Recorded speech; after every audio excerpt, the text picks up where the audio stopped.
വെക്കുകയാണ്. ഒരവസാനത്തെ ഒരു വസിയത്ത് എൻ്റെ പൊന്നുമോനോട്, എൻ്റെ ആൺകുട്ടികളോടും പെൺകുട്ടികളോടും അവസാനത്തെ ഒരു വസിയത്ത്. മക്കളെ, ഞാനങ്ങ് മരിച്ചു എന്ന് വെക്കുക. എൻ്റെ മരണം സംഭവിച്ചു. എൻ്റെ കൂട്ടുകാരും സുഹൃത്തുക്കളും കുടുംബക്കാരുമൊക്കെ നമ്മുടെ വീടുകളിൽ ഒരുമിച്ചുകൂടി. എൻ്റെ ജനാസയെടുക്കുന്ന സമയം നിശ്ചയിച്ചു. ഉപ്പ എന്ന് വിളിക്കുന്നതിന് പകരം എൻ്റെ പൊന്നുമോൻ, എൻ്റെ ജനാസ എന്ന് വിളിച്ചു. മയ്യത്ത് ഇന്ന സമയത്താണ് എടുക്കുക എന്ന് അകലെയുള്ള സുഹൃത്തിനോടും സഹോദരനോടും ഉപ്പ എന്ന് പറയുന്നതിന് പകരം മയ്യത്ത് എന്ന് വിളിച്ചു, അല്ലേ? എന്നിട്ട് നിന്റെ ഉപ്പയായ എന്നെ, മയ്യത്ത് എന്ന് പേര് വിളിച്ച എന്നെ നീയും നിന്റെ കൂട്ടുകാരും വാരിപ്പിടിച്ച് കുളിപ്പിച്ചു. എന്നിട്ട് ഒരു വെളുത്ത 2-3 വസ്ത്രം കൊണ്ട് നിങ്ങൾ എന്നെ പൊതിഞ്ഞു, സുഗന്ധങ്ങളൊക്കെ പൂശി. എന്നിട്ട് എൻ്റെ പൊന്നുമോനെ, സ്നേഹത്തോടുകൂടി തന്നെ നീ നിന്റെ തലയിലോ ചുമലിലോ ചുമന്ന് എന്നെ കൊണ്ടുപോയി. എന്നെ നീ ഒഴിവാക്കുകയാണ്, പക്ഷെ എനിക്കിഷ്ടമാണ് മോനെ. ഒഴിവാക്കുകയാണ്, പക്ഷെ എനിക്കിഷ്ടമാണ്. എന്നെ കൊണ്ടുപോയി. എനിക്ക് വേണ്ടി നീയും നിന്റെ കൂട്ടുകാരും ഒരുമിച്ച് ചേർന്ന് നിന്ന് നമസ്കരിച്ചു. മോനെ, എനിക്ക് പറയാനുള്ള ഒരു ഉപദേശം, ഷിർക്ക് ചെയ്യാത്ത 40 ആളുകളെങ്കിലും എനിക്ക് നമസ്കരിക്കാൻ വേണ്ടി നീ ഉണ്ടാക്കണം.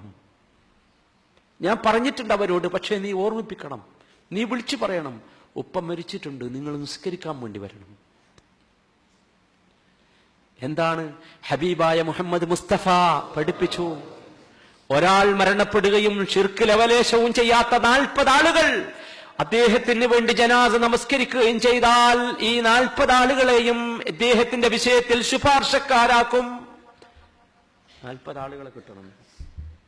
ഞാൻ മുമ്പ് പറഞ്ഞിട്ടുണ്ട്, 40 ആളുകളോട് നമ്മൾ പറഞ്ഞു വെക്കണം എന്ന് ഞാൻ നേരത്തെ പറഞ്ഞിട്ടുണ്ട്. അത് നമ്മൾ പറഞ്ഞു വെക്കണം. മക്കളോട് പറഞ്ഞും കൊടുക്കണം, എൻ്റെ പൊന്നുമോനെ, അവരെ ഒന്ന് വിളിച്ചു പറയണം, ഞാൻ മരിച്ചിട്ടുണ്ട്.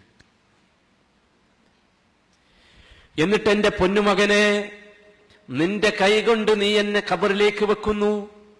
ബിസ്മില്ലാഹി വഅലാ മില്ലത്തി റസൂലില്ലാഹ് നീ ചെയ്യൽ നിർബന്ധമാണ് പൊന്നുമോനെ. എന്റെ കവിള് ആ മണ്ണിൽ നീ അഴിച്ച് ആ മണ്ണിൽ എന്റെ കവിള് കുത്തുന്ന രംഗം നീ ഒന്ന് ചിന്തിക്കെന്റെ പൊന്നുമോനെ. നിന്റെ ഉപ്പയോട് സ്നേഹത്തോടുകൂടി മാത്രം പെരുമാറിയിട്ടുള്ള പൊന്നുമോനെ, ഉപ്പാക്ക് വേണ്ടി ബെഡ് വാങ്ങിയ, കെട്ട് വാങ്ങിയ, വിരിപ്പ് വാങ്ങിയ, റൂമുകൾ ഒരുക്കിയ, സൗകര്യങ്ങൾ ഒരുക്കിയ പൊന്നുമോനെ, നിനക്കറിയില്ലേ എന്റെ കഥ എന്തായിരിക്കും? 3 ദിവസങ്ങൾക്കകം ആ മണ്ണിൽ ഞാൻ ചേരും, പുഴുക്കളായി മാറും. നീ എന്നെ വെച്ചു, എന്നിട്ട് എന്റെ മേലെ കല്ല് വെച്ചു. അവസാനത്തെ കല്ല് വെക്കുമ്പോൾ നീ എന്റെ ഖബറിലേക്കൊന്ന് നോക്കി.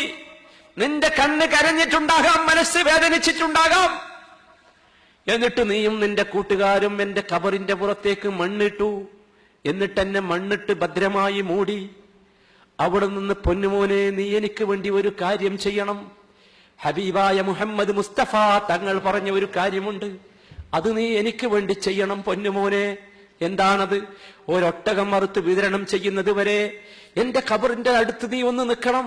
എനിക്കൊരു സൗകര്യമാണ്, സുഖമാണ്. എന്റെ മകനുണ്ടല്ലോ പുറത്ത്, അല്ലേ? എനിക്ക് വേണ്ടി തസ്ബീഹിനെ നീ ചോദിക്കണം.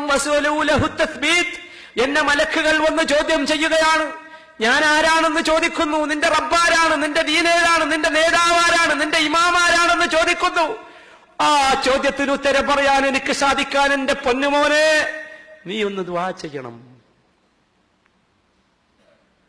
എന്റെ പൊന്നുമോനെ, നിന്നോട് പറയാനുള്ള അവസാനത്തെ വസിയ്യത്താണ്. എന്നിട്ടതും കഴിഞ്ഞ് നീ വീട്ടിലേക്ക് വന്നാൽ നിനക്കറിയാം, വീട് മുഴുവൻ എന്നെ മണക്കും, അല്ലേ? ഉപ്പ ഉപയോഗിച്ച വസ്ത്രം, ഉപ്പ ഉപയോഗിച്ച കട്ടിൽ, ഉപ്പ ഉപയോഗിച്ച ചെരുപ്പ്, ഉപ്പ ഉപയോഗിച്ച വടി, ഉപ്പ ഉപയോഗിച്ച വാച്ച്. നേരം വെളുക്കുമ്പോ നിനക്ക് എന്നെ ഓർമ്മ വരും മോനെ. നിന്നെ ഫജറിന് വിളിച്ചുണർത്തിയത് ഞാനായിരുന്നു. എടാ ഖുർആൻ ഓതിയോ എന്ന് ചോദിച്ചത് ഞാനായിരുന്നു. മോനെ അത് വാങ്ങിയോ എന്ന് ചോദിച്ചത് ഞാനായിരുന്നു. എല്ലാം ശ്രദ്ധിച്ചത് ഞാനായിരുന്നു, അല്ലേ? നിന്റെ ജീവിതത്തിന്റെ സകല മേഖലകളിലും ഞാനുണ്ടാകും പൊന്നുമോനെ, ഉണ്ടാകണം. എനിക്ക് നിന്നോട് പറയാനുള്ള അവസാനത്തെ വസിയത്ത് മോനെ, നിന്റെ മക്കളെ വളർത്തുമ്പോൾ നീ എന്നെ ഓർക്കണം മോനെ.